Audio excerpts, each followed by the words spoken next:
In today's video, we're going to be taking a look at one of the Paul brothers' responses to an insult. Jake Paul recently responded to Conor McGregor's controversial remarks as he was on his way to a news conference for his boxing match against Hasim Rahman Jr., scheduled to take place on August 6th by launching a fully fledged verbal assault. First off, the drama. In a video that was only more than 2 minutes long, Paul accused McGregor of using steroids, alcoholism, and even infidelity, among other things. Paul didn't mince words when he spoke and told the fighter to put the bottle down, stop scrolling through Twitter, enter the ring once more, and shut up. Immediately after Paul hinted toward a potential matchup during an appearance with the MMA Hour, McGregor shot back at him. A bout with the former UFC champion would take place, according to the YouTuber turned boxer. But for that, McGregor first needed to be active. That led McGregor to refer to Paul as an absolute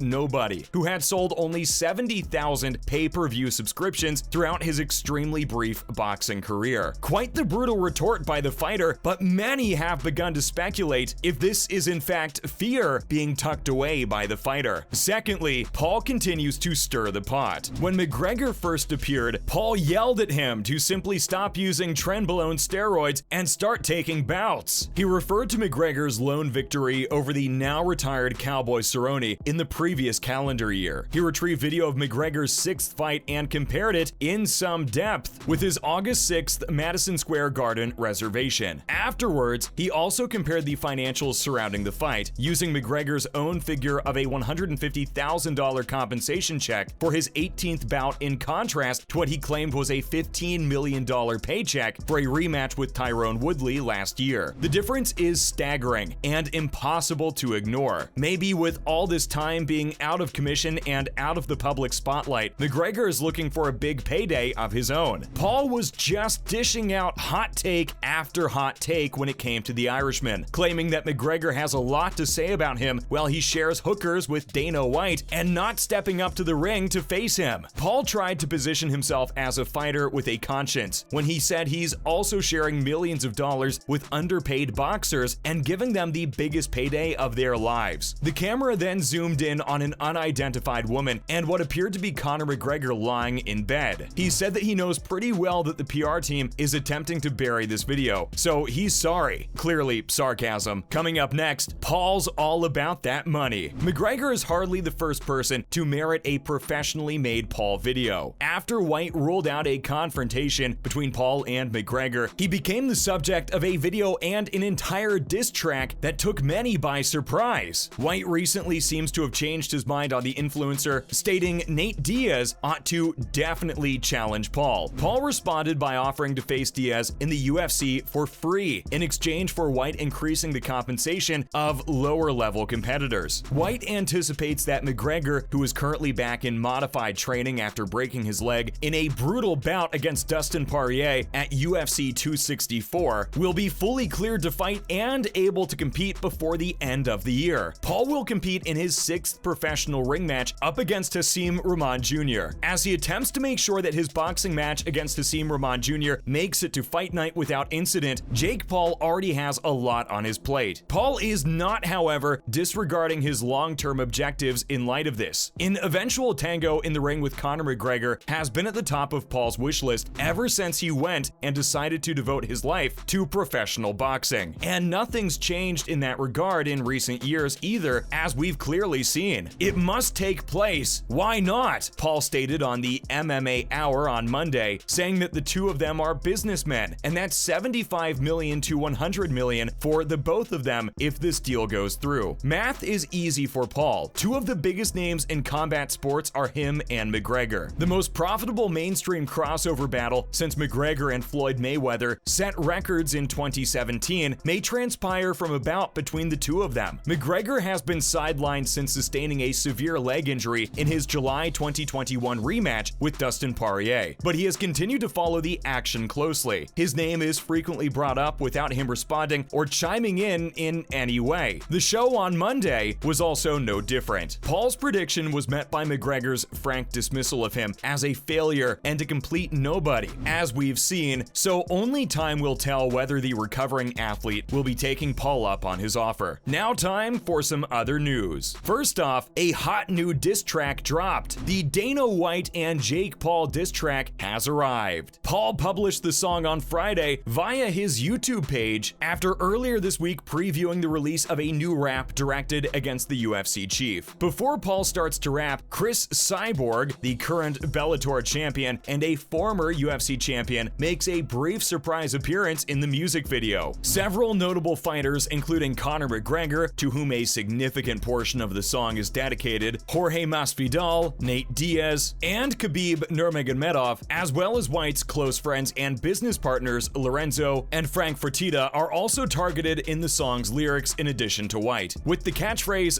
Dana, Paul begins the song by rapping, talking to the entire UFC, calling Dana White.